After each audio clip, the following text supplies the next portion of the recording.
Hello everyone, podcast 75 from Football-Oranje, where we talk everything Dutch football. You'll be amazing to yet again hit 1,000 listens on our platforms SoundCloud, YouTube and iTunes. Make sure to hit that like button as well if you enjoy our podcasts. I'm with Mike Bell, the Football-Oranje editor, and today we're going to be talking lots about AZ, Ajax, the Champions League, the Dutch national team. Statham has been named the Serie A Defender of the Season. Daar is hij. Ja! Daar is Klaassen. Goal! Mike, as I was just saying in the intro there, that there's lots to talk about again this time, particularly the transfer window.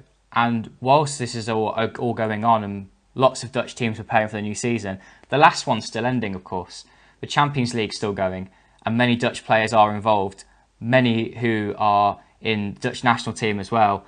And the key man who is in everyone's minds at the moment is Memphis Depay. He's got a big season ahead of him, and at the end of it will be the Euros. He's fit again and he's playing for Lyon, and people are sort of earmarking him to be a major threat to Manchester City in the quarter-final for Lyon. He really is a main man there at Lyon, isn't he? And we had a question from someone who'd like to know, I've lost it now, I have to bring it back up. Yeah, Satsmundin, do you think Memphis gets a transfer this summer? If so, what are your ideal landing spots for him?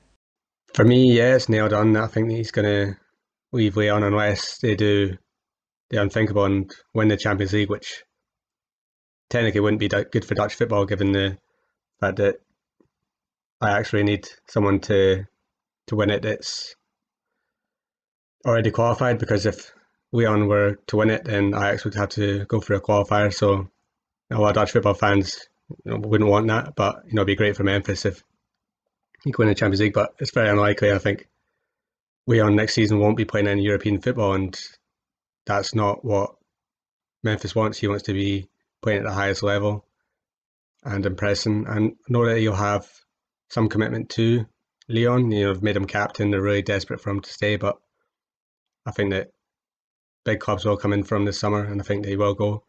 We've already seen that Borussia Dortmund have been linked with him if Jadon Sancho goes to Manchester United, and I think that's probably a transfer that's going to drag on all this summer.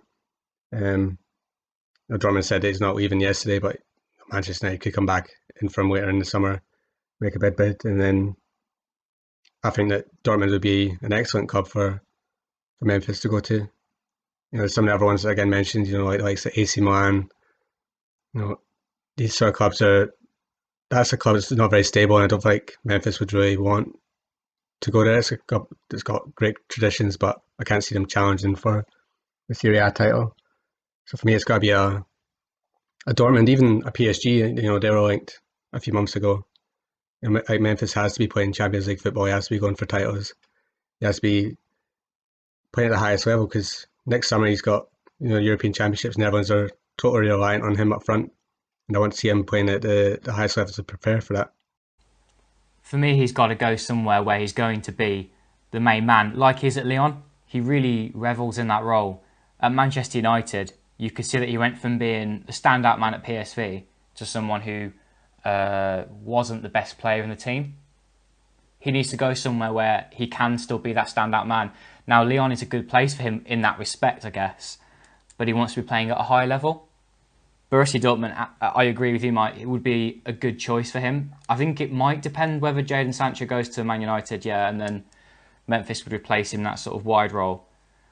There are other clubs mentioned too, but it's paper talk, isn't it, sometimes? Arsenal, Manchester United, who knows whether it's true or not. I know, of course, Arsenal are trying to sign Willian from Chelsea on a free transfer. That might rule them out of signing Memphis. What do you think's in store for him this season, though? And do you think that he's going to continue to be playing in the striker's role for the Netherlands? I think for the Netherlands, until somebody else really comes through. I think somebody like Malen can play on the wing as well. So I think Koeman has the ideas of Memphis for the centre because it works so well, and it's worked so well for Netherlands. I don't see any point of changing that. I think that Memphis is going to be super motivated. I mean, he is super motivated at the moment. We saw how quickly he's come back from his serious injury.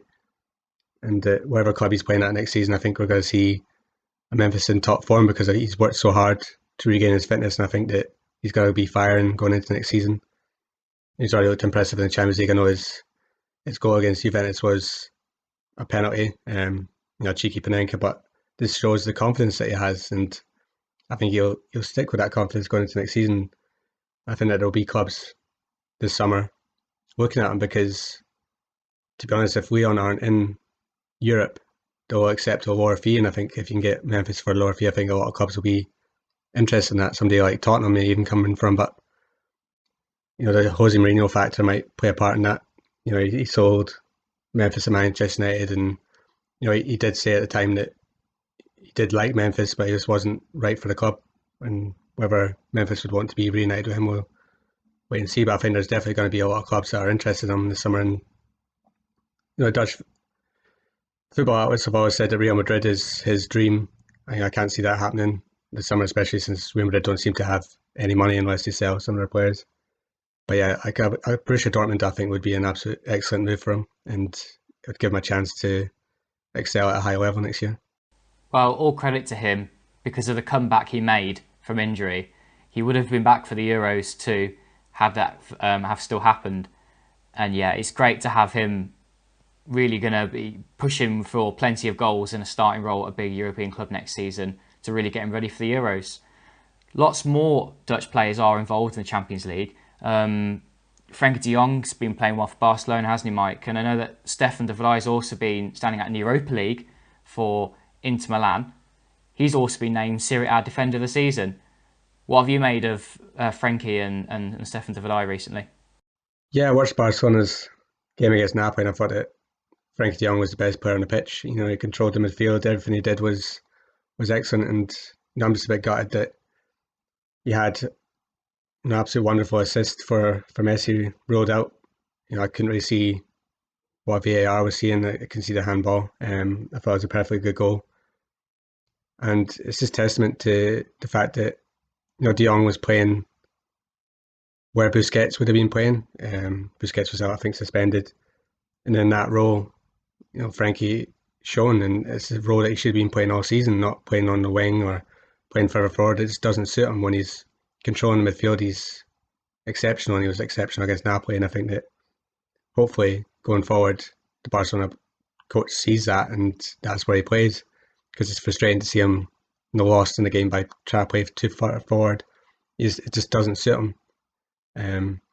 But yeah, I think that next season is going to be his year, and Barcelona have a really tough game coming up against Bayern Munich, so I'm going to watch that and see how he performs there, because if Barcelona are to win the Champions League this year, it's going to be a shock, but you've got to think it'd be down to some Messi magic and probably Frenkie's controlling of the midfield that would get them there.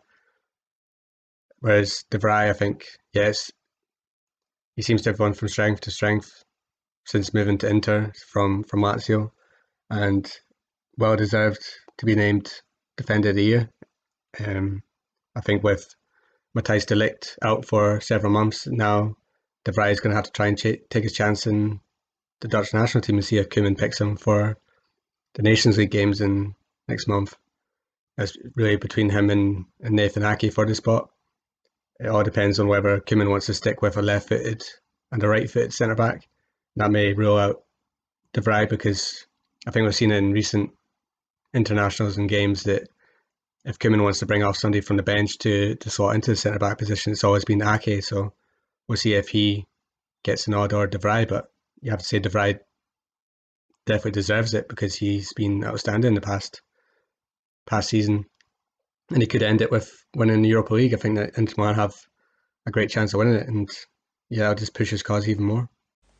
I'll come back to the point about the Netherlands defence in just a moment. Other players that have been involved still at the end of this season include Hans Hartebeur, Robin Gosens and Martin de Roon for Atalanta. I watched them against Inter Milan, and I thought, well, let's see what all the fuss is about. And they didn't have the best of games, but I think it was because they had got the Champions League game against PSG in mind and were putting their sort of league form behind them. But yeah, Gosens and Hartebeur continue to be options in the fullback roles, and I just wonder whether Koeman's going to have another look at both of them and see if they can fit into the back four that he's got going rather than the back five that Atalanta have got. Because, of course, Dumfries and Blintzer seem to be hard to get out of the team at the moment. And I know that they're both positions that Netherlands fans want to see other players come in to compete for as well. With regards to the Netherlands defence, one of the questions we had in was about this. If Matthijs Ligt's been playing for Juventus and has been first choice for Koeman all of his time, then Stefan de Vrij being named Serie A Defender of the Season is surely a massive signpost to say, actually, he should be picked next to Van Dijk instead. The question was for Matt. Would you agree with the prevailing notion that, oh, no, sorry, that's the wrong question. I need to read this question here from Abdul. He wants to know whether Ake or de Vrij should take the De Ligt place. For me, at the moment, it's got to be de Vrij, and Ake is going to continue to be that backup centre-back. He's so lucky that the Netherlands have got all of these defenders to choose from. I suppose the only way that Ake will get into the side is if there was a couple of injuries at left-back, or if they're going to be playing a back three, and Ake takes his place on the left-hand side of a back three. What's your opinion on that, Mike? Because, of course, Ake has gone to Manchester City for a lot of money. Doesn't that suggest that he's also a really top defender and should be competing for a starting role with the Netherlands? Yeah, I mean, it's great to see that Koeman has such great options for the centre-back positions. And as I said earlier, it really depends on whether he wants to stick with a left-footed centre-back and a right-footed centre-back, like he has done, or does he switch up and basically just play the two best ones? And that would mean Van Dijk and de Vrij, which we've not really seen so far. We've not really seen the two of them paired together that often. Koeman loves the Van Dijk De Ligt partnership, and when we've seen other defenders come in, it has always been Ake.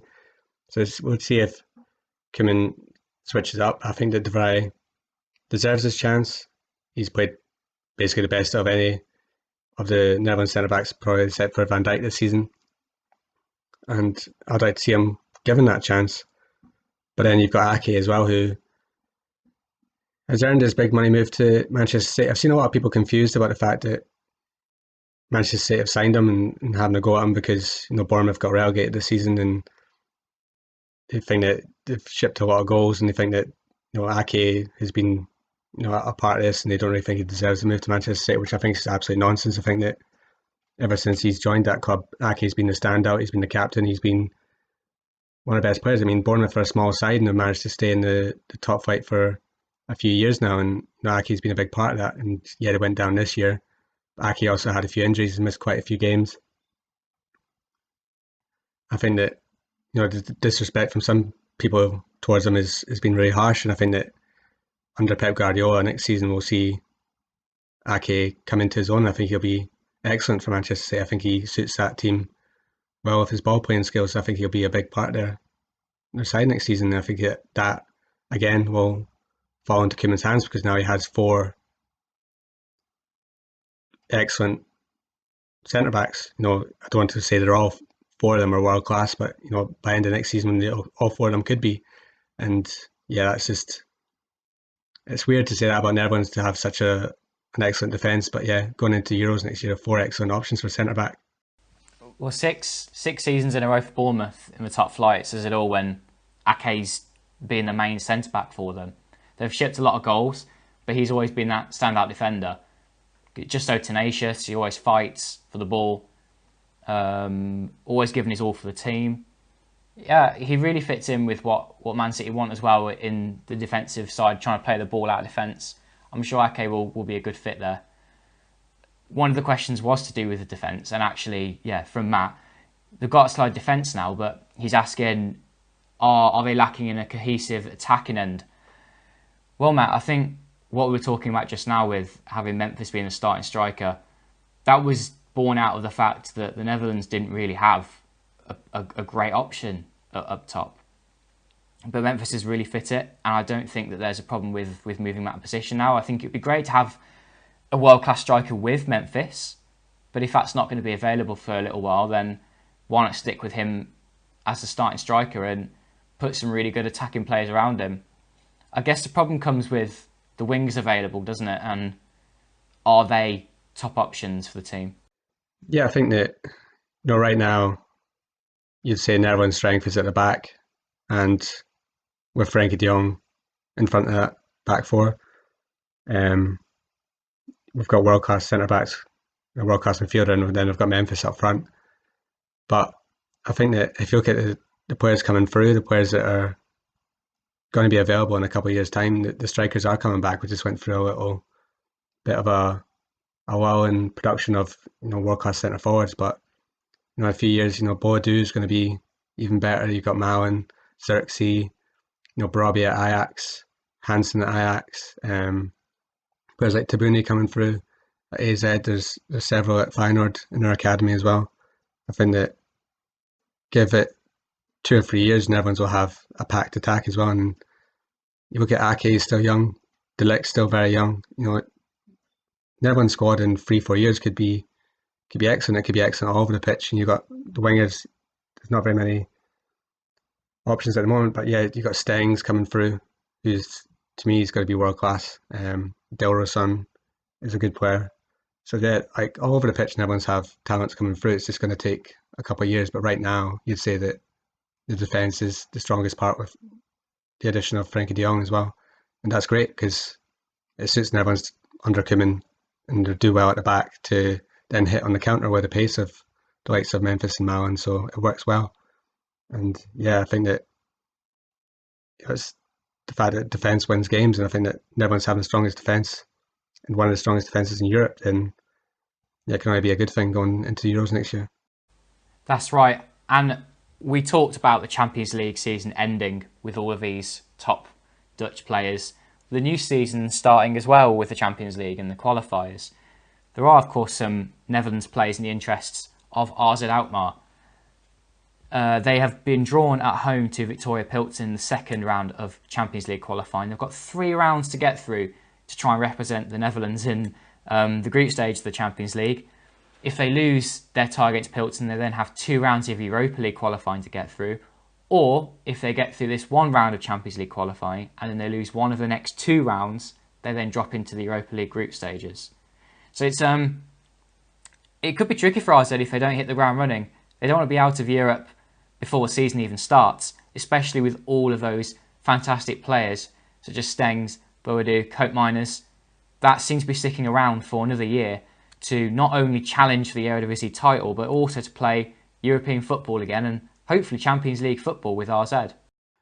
Yeah, for me it's going to be tough because I think that AZ have looked poor in pre-season. Bordeaux's only just recently returned from an injury. You got Stengs still out, and they're a bit worried that Stengs is actually going to miss the game against Victoria Pilsen. And Ron Blaar's also consistently injured. Hatsidiakos is still out, and yeah, they're just looking short in key areas. They've not done well in pre-season. They just beat Lille, but that's the only win so far. I don't think they're right now ready for it. I think out of the 3 teams they could have drawn, they've got the best draw in Victoria Pilsen. No disrespect to Victoria Pilsen, but I don't really know them that well. I know they finished second in the Czech division. They're always usually around the Champions League or Europa League, and they must be a good side. But I think that at home, you'd fancy a full strength AZ side to win that game. But the frustrating thing for me is AZ have known for a while that they need a centre back, and they've come into this summer wanting a centre back, but so far none have arrived. And when you're, arguably 2 weeks away from one of your biggest games of the season, I'm sure they would have wanted to have one in. I know that obviously a situation with COVID has probably affected their finances, and they're trying to haggle a deal for somebody that's going to be cheaper. I know that Terence Congolo has been linked on loan, but it looks like Fulham want to sign him permanently, so that might not go through. Wesley Hoot as well, who's on his way out of Southampton, but maybe his wages are a stumbling block if they're trying to get him on loan. And then the other options are the ones that are playing in the second division, like Jan Paul van Hack, but he's got other clubs all around Europe trying to sign him, so AZ might get trumped for that as well. But it's just a frustrating thing that always seems to happen with Dutch clubs that go into the European qualifiers. They don't seem to get their squads ready in time. Well, You say that, Mike, and I know what you mean with getting the squads ready. They've had a long time, of course, to try and get in a centre-back. I know COVID's been tricky, like you say. They've also not really, well, they haven't sold anybody yet. They've even kept Osama Idrissi, who sounds like he's now going to be staying with the club after being so vocal about leaving. The squad is ready, I guess. There's no one out at the moment. Boadu's come back and Stengs is next to come back. You can't say, though, that they're missing only one player, and that's the reason why they've been a little shaky in defence during pre-season. I caught the highlights, AZ against Lille. They won 2-1, 2 fantastic goals for AZ, but actually they conceded loads of chances to Lille, and Lille will be very frustrated they didn't score more goals. Is that really just the fact that they're missing a centre-back, though? I've been quite confident about AZ doing really well this season, and particularly in pre-season, hitting the ground running in these European matches. But like you say, Dutch clubs always seem to start slow, but what is AZ's excuse given that they've kept all their best players? I guess their excuse for now would be that the best players aren't fit. Like Stengs is going to be out for another couple of weeks, and it's touch and go for him playing.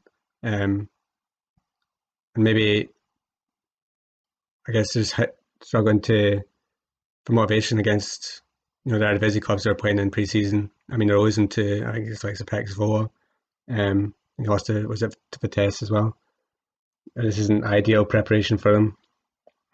I do think that they are lacking in defence. If Ron Vlaar isn't fit, which he never is, he's out, and Hatzidakos isn't there, then he's going to be tempted again to play Koop Miners in the back, which to me is a shame because he's much better in the holding midfielder role.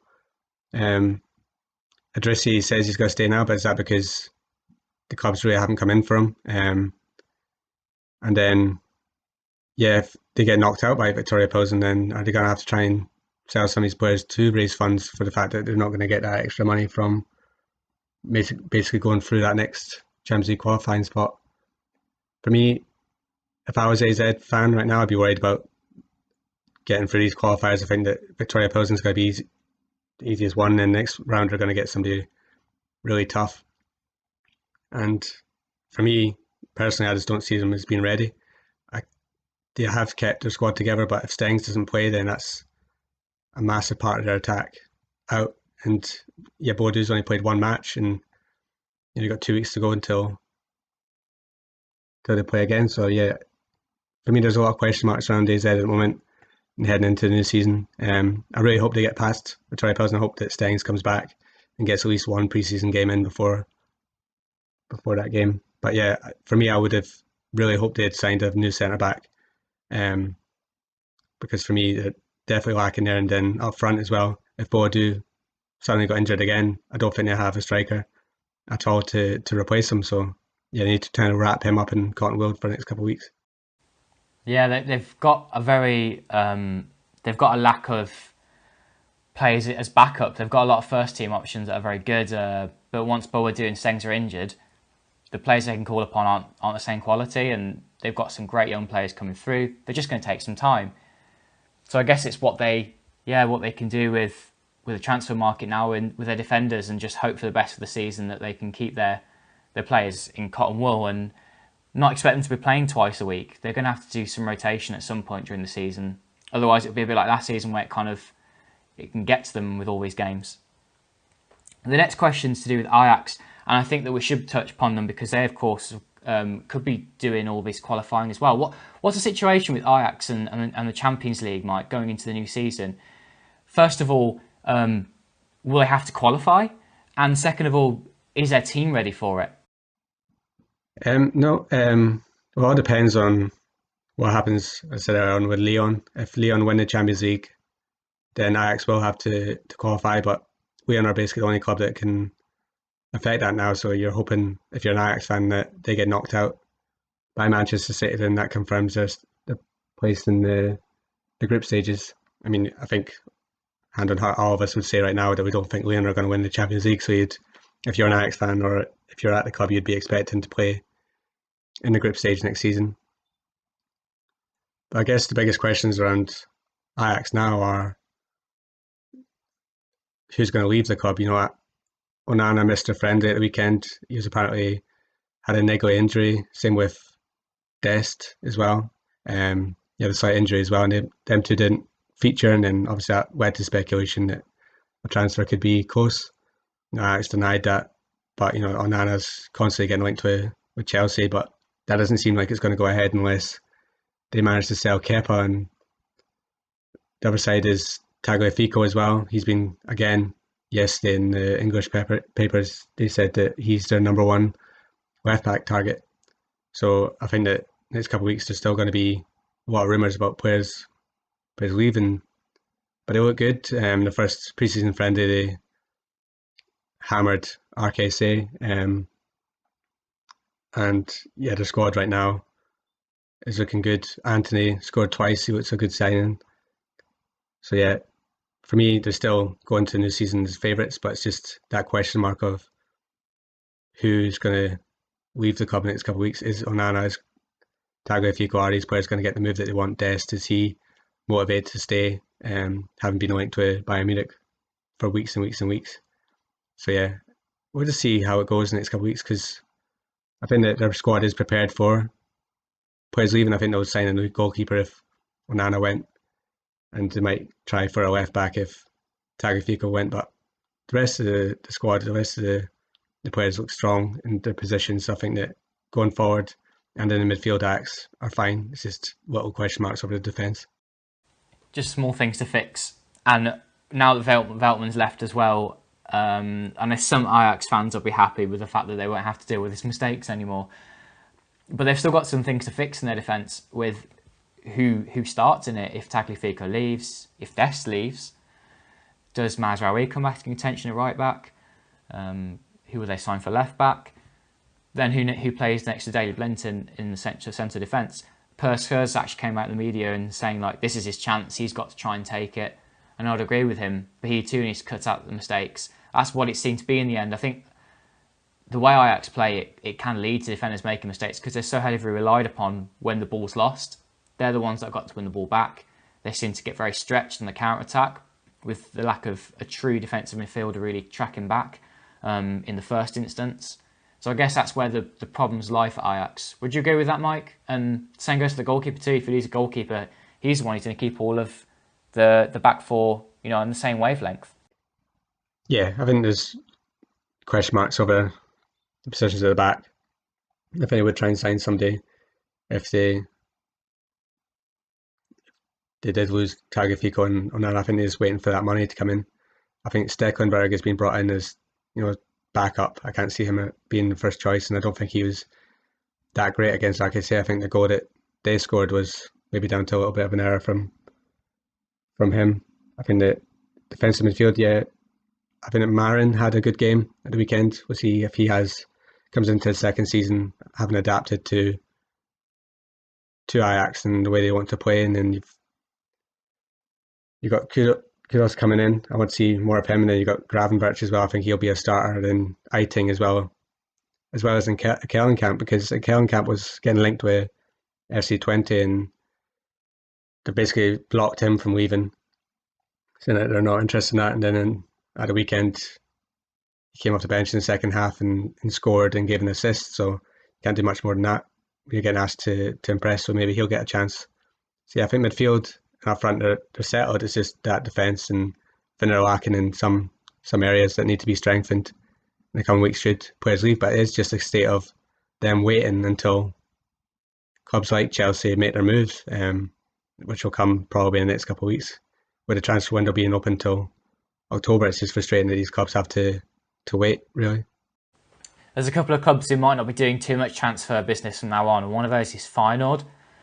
What are your thoughts on them in pre-season, Mike? And it'd be good to touch actually upon some teams that have stood out for us in pre-season. We will be doing an Eredivisie season preview podcast, plenty more to talk about with the new season ahead. Just some brief glimpses into how you're finding teams in pre-season. One of those is Feyenoord. They beat Sparta 3-0 the other day, and Robert Bozanek scored 2 goals. He looks like he's in for a good season. Yeah, for me, Feyenoord have a very exciting young squad. I think they've signed well. I think they've kept the players that they want to keep. I think Kochu staying is big for them. I think Senesi, if he managed to stay, then they've got a great centre back, and just all round, I think their squad is very strong. But they've signed well with Brian Owenson and Diemers.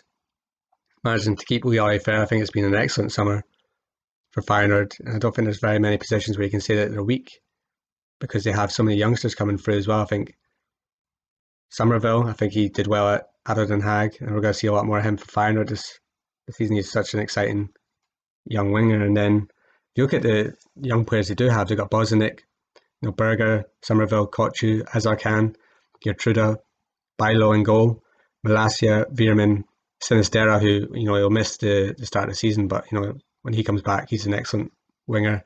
And then our new signing, Christian Conte as well. He's an attacker. So all over the pitch, I think Feyenoord just look really, really strong, and they managed to keep Berkhuis, which is one of the most important thing.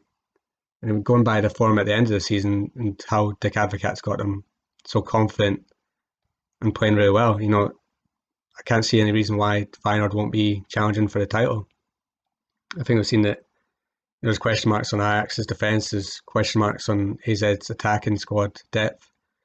I think there's just question marks around PSV and how they're going to adapt under a new coach. They've got an exciting team. So yeah, I think that out of the top four, I think Feyenoord, to me, in my opinion, are the most settled, and they go into the new season with a huge chance, I think. I think that PSV are one to watch as well, given the new playing style that Schmidt, the new manager's put in place. He's getting Madueke firing. He's trying out a new formation. I believe it's a 4-4-2, and he's got all of these attacking players back at the club. Sam Lammers is fit properly again. They've got a good chance too. They could probably surprise with the way that he can coach them, because I don't have the best squad, I'd say, now out of the top four teams, but it could be interesting with Marlon back up top scoring the goals and a new style of defence. For me, I watched a bit of Vitesse as well. I'm not saying they're going to be challenging the top four necessarily, but they look good in pre-season. They're also trying a 4-4-2, and they have a new German coach as well. Trying to think who else has stood out in pre-season. It's hard to remember. I haven't seen too many games. FC Twente beat Fortuna Sittard the other day, and they have some new players. A lot of them are lone players, but they look good together and they don't look too disjointed, which is what you might expect from a side that's just signed a load of new players all at once. Anyone else standing out for you, Mike? Players or teams? I was going to say FC Twente. I'm excited to see what happens with them this season. They'll be signing a lot of players. Yeah, they're the lone players, but Kik Pierre and Danilo from Ajax, I want to see how they got on. The youngster from Everton, Marcelo, I want to see how he gets on as well. So I think that they'll be better than they were last season. I think they were a disjointed club last season. I think that the manager didn't get them playing well, and they had a lot of players that just didn't seem really interested. And I think a lot of the ones that they probably wanted to get rid of, they have got rid of this summer, and they've got Ron Jans, and now he's a perfect coach for the Eredivisie. I think that Twente will have a much better season. But the one club that I think everyone has their eyes on at the moment and wants to see how they're going to perform is Groningen. And this Friday they're playing Pixvo, and basically their coach came out and said that Arjen Robben's going to be back for it, and he's going to get his first minutes of pre-season in that game. So I think all eyes will be on that to see how he performs. Groningen, they've lost Zeefuik to Hertha Berlin. Then all-around their squad is very young. You've got a superstar in Arjen Robben, then you've got a bunch of youngsters playing around him. So it's going to be interesting to see how that dynamic works, and whether in the next couple of weeks you'll see them signing maybe another couple of players, because I think up front they do look really light. They've got Postema, but he's so young. He's yet to score in the Eredivisie. So if they're going to a new season with him as their starting striker, that's maybe a bit of a worry, but we'll see if they manage to sign someone a bit more experienced in the next couple of weeks to help Robin out, because it's really him and a bunch of youngsters at the moment. But yeah, for going back to PSV, I think that there are 2 wins in Germany. There are pre-season wins. Like I say, I think Madueke looked exceptional. I think that he's going to be one of the standout players in there this season. Then you've got Ihataren pulling the strings behind him. The only problem for me for PSV is the defence. You got Dumfries there, he's settled, but the centre back pairing don't strike me with too much confidence. And and he's still got question marks over who's going to play in goal. So I think that Schmidt has that to work with. I think going forward, they're exciting. They've got Madueke, they've got Lammers, Malin to come back. They've got Gakpo, I think, who ended the season in great form, and I think he's going to have a big year. And then in midfield, I think there's going to be new roles for the likes of Hendricks and Rosario. I think we're going to see the best of them under Schmidt. So if he can sign a couple of defenders with the limited budget that he has, then PSV, they become contenders again.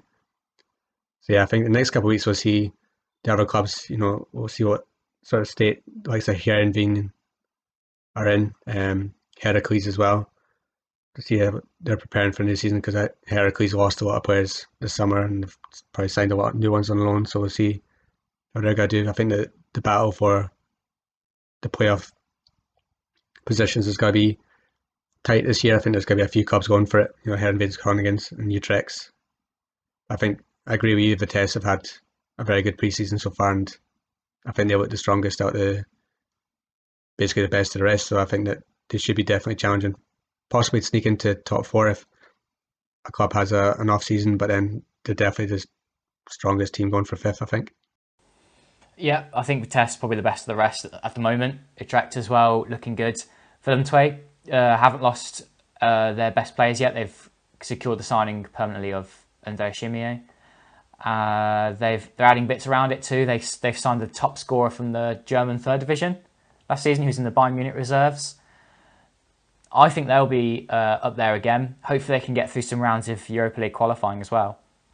I think Heerenveen, though, I've watched them once and I wasn't impressed. They've lost a lot of players this summer. A lot of defenders left the club. I think they had 3 senior defenders left. They didn't have a goalkeeper. They've got Mulder now, who is slightly enough for Eredivisie. Yeah, it's what they can do with a new striker, because like Groningen, actually, they could end up with an 18-year-old. Jan Smit is supposedly going to be leading the line at the moment. They've got Espejord as well, but he hasn't really recovered from his injuries that he had in Norway. They just look a bit short, and for me, it's going to take a lot of goals from a UK and perhaps Ian van der Heide, who's an 18-year-old winger. He could be having a lot of games this season.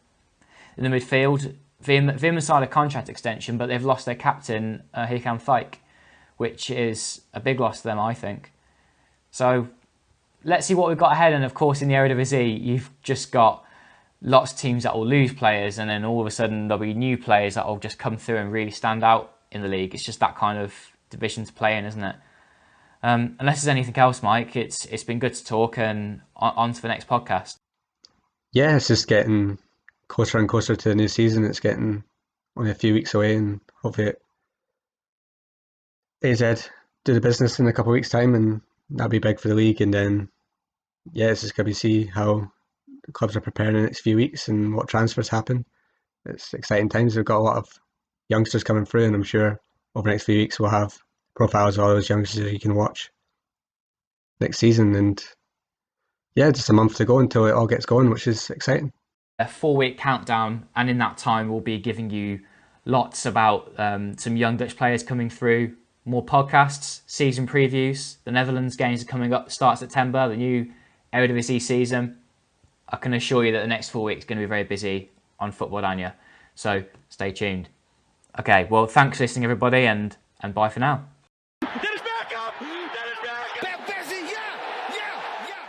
Daar is hij. Ja! Ja! Daar is Klaassen. Goal!